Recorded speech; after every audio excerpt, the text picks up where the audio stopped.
নমস্কার বন্ধুরা, বাসন্তী রান্নাঘরে আপনাদের স্বাগত আছে। আজ আমি নিয়ে এসেছি গাঁঠি কচুর একটি দুর্দান্ত স্বাদের নিরামিষ রেসিপি, যেটা গরম গরম ভাতের সঙ্গে খেতে একদম দারুণ লাগে। এটা এতটাই টেস্টি লাগে যে গাঁঠি কচু খেতে অপছন্দ করে সে যদি একবার খায় বারবার কিন্তু খেতে চাইবে। তো চলুন বন্ধুরা, তাহলে দেরি না করে রেসিপিটা শুরু করা যাক। এখানে আমি নিয়ে নিয়েছি গাঁঠি কচু। এটাকে আমি এভাবে কেটে নেব চাকুর সাহায্যে, গোল গোল করে এভাবে সবগুলো গাঁঠি কচুকে এভাবে কেটে নেব।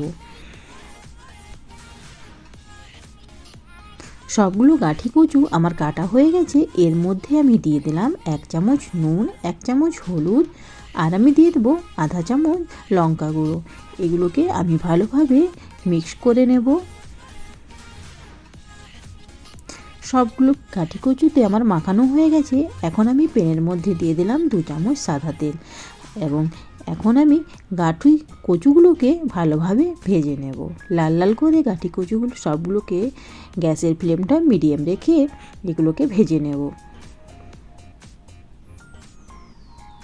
এদিকে গাঁঠি কচু আমার ভাজা হতে হতে আমি মশলাটা রেডি করে নেব। মশলার জন্য আমি নিয়েছি একটি টমেটোকে কুচি করে নিয়েছি, গ্রেট করে নিয়েছি আদা, একটি কাঁচা লঙ্কা কুচিয়ে নিয়েছি, ধনেপাতা, এখানে নিয়েছি দই।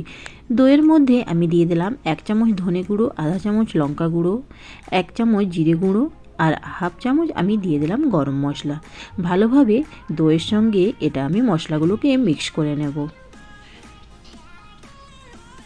মশলাগুলো আমার মিক্স হয়ে গেছে। এখন আমি এর মধ্যে অ্যাড করব হাফ চামচের মতো হলুদ দিয়ে প্রথমে কচুগুলোকেও ভেজে নিয়েছি। এখন হাফ চামচ হলুদ দিয়ে দিলাম। মশলা আমার রেডি হয়ে গেছে। এদিকে কচুও আমার ভাজা কমপ্লিট হয়ে গেছে। দেখুন লাল লাল করে আমি কচুটাকে ভেজে নিয়েছি। এগুলোকে প্যান থেকে বের করে নেব। সেই প্যানের মধ্যে আমি দিয়ে দিব 1 চামচ সাদা তেল। তেলটা গরম হয়ে গেছে। এর মধ্যে আমি দিয়ে দিলাম হাফ চামচ গোটা জিরে। এর মধ্যে অ্যাড করব গ্রেট করা আদা, আর আমি লঙ্কা কুচিগুলো এর মধ্যে অ্যাড করলাম। আদা লঙ্কাটাকে একটু নেড়ে নিলাম। এখন আমি এর মধ্যে অ্যাড করব টমেটো কুচি। 2 মিনিট পর্যন্ত আমি টমেটোটাকে ভালো করে ভেজে নেব, যাতে একটু টমেটোটা নরম হয়ে যায়। টমেটোটা নরম হয়ে গেছে। এখন যে দইটাকে আমি মশলা দিয়ে মেখে রেখেছিলাম সেটাকে এর মধ্যে অ্যাড করলাম।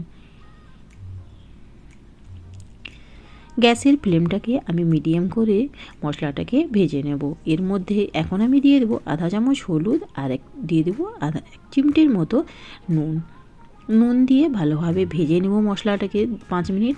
তারপরে আমি ভাজা কচুটাকে এর মধ্যে অ্যাড করব। কচুটা দিয়ে ভালোভাবে মশলাটাকে কচুর সঙ্গে কষে নেব।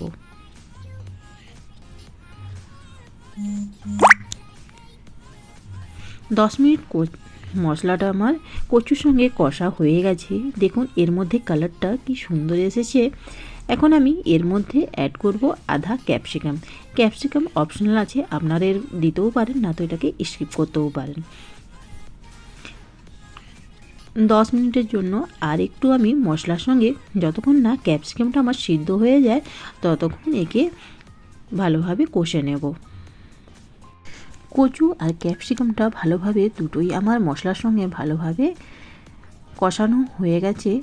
আপনারা চাইলে এটা আধা কাপ আরও জল দিয়ে এটা একটু গ্রেভি করতে পারেন, না তো এভাবেও আপনারা খেতে পারেন। তো গাঁঠি কচুর এই দুর্দান্ত রেসিপিটা আমার তৈরি হয়ে গেছে। এটা আপনারা অবশ্যই ট্রাই করুন। এটা খুব অল্প সময়ের মধ্যে তৈরি হয়ে যায়, আর এটা খেতে কিন্তু দুর্দান্ত টেস্ট হয়। এটা আপনারা গরম ভাতের সঙ্গে, রুটির সঙ্গে, পরোটার সঙ্গেও খেতে পারেন। বন্ধুদের, আপনাদের এই রেসিপিটি কেমন লাগলো আপনারা কমেন্ট করে আমাকে অবশ্যই বলবেন। আর রেসিপিটা যদি ভালো লেগে থাকে তাহলে আমার চ্যানেলটাকে লাইক করুন, শেয়ার করুন, কমেন্ট করুন, আর সাবস্ক্রাইব অবশ্যই করবেন। এটা আপনাদের কাছে আমার অনুরোধ রইল।